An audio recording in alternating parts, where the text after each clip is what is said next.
I'm going to jump right into this. We're going to talk about a few things in this episode, but let's get into this couple who are actually planning their wedding. Super excited about that. They are planning their engagement party, I think, right now. Soon doing the RSVPs, the whole nine. They're getting everything together for their impending nuptials. This couple has grown up so much that you can't help but watch them and be giddy to see whatever Ava's going to write for this couple to see what's going to happen. And watching them with that little boy, I want to see her get pregnant. I really do. Okay? Now, let's jump on in. Now, I love him because he's like one of the older guys on the show. It reminds me of uncles and the grandfathers you've had, and they're trying to get his business up and ready to go. Okay? They're trying to get it up and fix it, cleaned up, the whole thing. He's been real paranoid about it, but he's been helping them out because he looks at him like family. That's one thing about Louisiana. The one thing I get so sad about is that her self-esteem is always so down. She's always struggling because of her past, her mistakes. We all do. She feels like she just can't be a winner. So sometimes I see her happy with her family. It's a good thing. But it always goes back to that, where she's just upset. Anyway, we're going to jump on in. Okay, we have the big event, grandfather's birthday dinner or whatever. If it was me, I knew going in, it's going to be a problem. Somebody's going to say something. It's just going to be who's going to say it and when. Now, Nova and Calvin are a couple that I can't help but love to watch them together. The mother seems really cool with their situation. Maybe she didn't like the daughter. I don't know. Even the grandfather, when she gave him the present, he seemed very cool. Everybody seemed like they were down. Even the daughter. Even when she found out that Nova gave her that, or picked out the necklace, she had no issue. She said her dress is pretty. And I don't know, maybe she don't like her own mama, but she seemed like she's cool or gonna be willing to be okay with it. Even the mother looking on, you didn't see no attitude on her face. You didn't see no disgust. You saw, my son is happy. So Calvin's mom seems to be really okay with him being with somebody else that is not his ex-wife, even though they did have an affair during their marriage. That can be extremely tough. Hollywood, and Avi, look at them.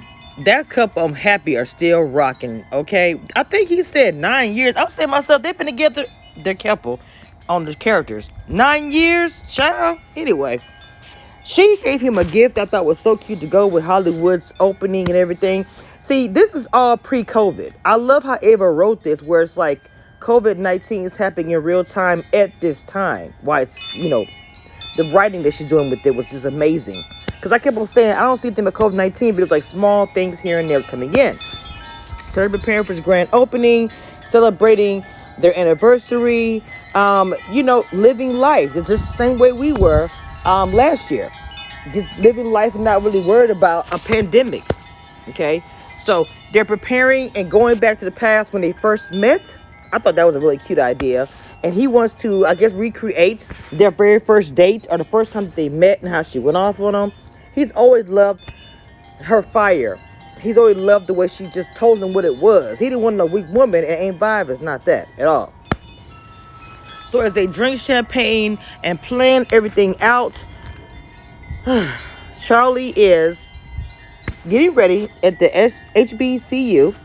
The students are having some kind of welcoming students thing, or I don't know, coming out situation where she's looking for Micah. She can't find him anywhere, which we all know where Micah is. He joined a fraternity, okay, but they don't know.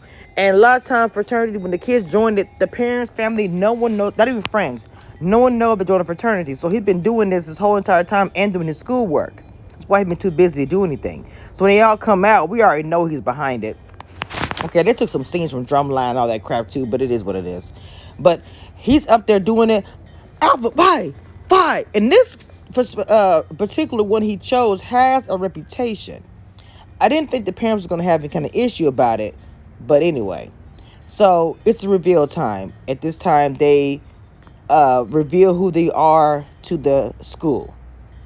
And obviously, Micah is one of the stars of the show. So we all are waiting for him to reveal himself and pull off his mask for his parents to actually see. that this is where he has been spending his time. That's why he asked her and him, mother and father, to meet him in the quad area, because he wanted them to see, oh, this is what I've been doing. This is what I got going on. I am a part of this fraternity. I did this on my own, period, without any assistance from you guys, because, his parents have credibility. His dad was an ex-basketball player, major, and of course, Charlie, even though she was married to him, she has her own connections. Well, if you notice, Michael was staring at his girlfriend. They're having some awkward moments, I feel like. We'll talk more about that later, but he was looking like, who was she talking to? You can see it on his face. It's written all over your face. But, Well, not everybody was happy with Nova being there at the party. His son immediately went away and was like, I gotta go eat something. I was like, ooh, snap. Here comes the wife. I already knew when she waved from afar, it was like a petty wave, like, hi, girl, hey. And it's like, girl, you don't like me. You see your friend across the street waving at you, like, you don't, well, she's not your friend, neighbor, like, stop it.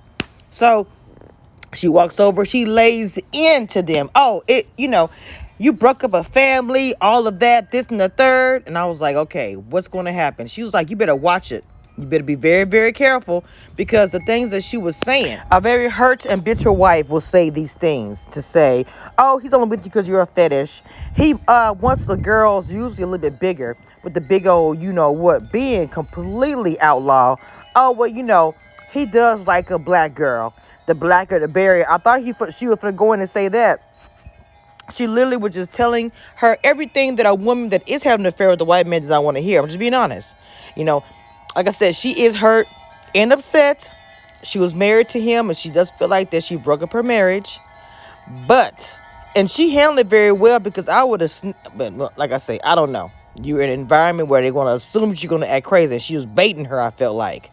But Nova handled it like a lady. She didn't go in, and she could have easily have done that. When he walked up to her and said, you know what, all the other women, and I mean all of them, meaning including you, were nothing to something I was passing through, waiting for her to have me. And her meaning Nova. Now that had to burn, that had to sting, and she sure started crying from everybody. She was letting you know, I know you my wife, ex-wife, we had kids, but baby, that's who I really am in love with. That's who I only wanted, that I want. Period. I understood Charlie doing the mom thing. Hey, what's going on with you? You joined a fraternity that has a bad reputation. You could have joined your dad's. He said, I tried to go to dad's. They didn't want me. And I was not about to go to you and dad to get me in. I wanted to get into a fraternity and do whatever I'm doing on my own without any assistance. He's probably going to do that for the rest of his life. He probably felt like his parents would just try to take over and all this, that. And he wanted to get there on his own, which he did. So obviously, she's upset. She's walking. She's like, how many women have you had? He's like, look, just like you've had men in your past, I've had the women in my past. It's not a fetish. I love you. I'm in love with you. They're such a beautiful couple. Oh my God, I love them. Yes. Okay. Yes. I just think they're just, and I love him for any of all my children. So I told you guys there was some awkwardness with these two, because, he's questioning her like, you had a problem with me dancing with the girls, the fraternity. She was like, no. I think you're trying to make her jealous, and I think that she's kind of, I don't know, she's bored with him and wants to move on. I don't know, but their relationship looks like they're in trouble. They're growing apart. So they are riding out together, and of course, coronavirus is coming on the news. He's like, oh, that's that fake news. A lot of people said that in the beginning. A lot of people said that. But the show going towards the end is kind of the way it was for us. In the beginning, it was slow news. And all of a sudden, we're hearing all this big news. So Charlie gets an emergency call because, she's a councilwoman, and they have to find out what's going on. Well, she's getting word that a lot of places are shutting down.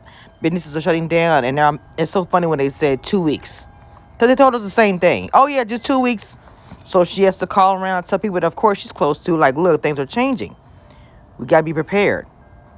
Okay, this virus is coming this way, if not here already. So Hollywood is in there. He has the whole area set for his recreation of his date with Ava.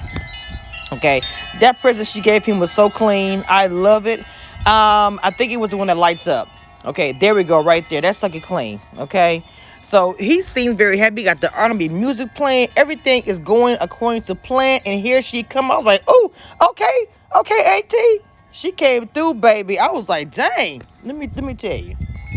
Okay, so at this moment, the coronavirus has hit Louisiana. 36 positive cases. They're just talking about the way we were finding it out. And the way they're doing it on the show, I'm telling you guys, is brilliant. Because the way we were sitting at our TV and watching in each state, to me, I feel like handle things differently. It's up to the state, not federal, as far as how they handle it. So they're showing each family that we watch on this show getting the real-time news about coronavirus and how it's actually hitting their area. It's not like fake news anymore. It's serious. So Vi has to shut down. She is told by Charlie to shut down for 2 weeks. Everyone probably be shutting down for 2 weeks. It's very scary, but I think they're going to touch on the bad things that are going to happen as far as coronavirus. There's so many deaths right now. It's insane right now in the real world. So they're going to have to embark on that. The question that I have is any of the characters going to be getting the coronavirus, and is anybody going to end up losing their life on the characters on the show? And the reason why I say that is because, especially in the beginning, well, even still, but in the very, very beginning, people were getting them like everybody was getting it. People were dying. It was just a really scary situation. I just lost somebody recently to the virus, and I still can't believe he's gone to this day. So, this gonna be very interesting because this is gonna touch a lot of people's lives and tug on some heartstrings who's experiencing either the virus itself or has a family member or friends or neighbors who were experiencing this. So I say all that to say, please, guys, we're still in the middle of the pandemic, and please be safe out there. And this was my review and recap of Queen Sugar. That's it.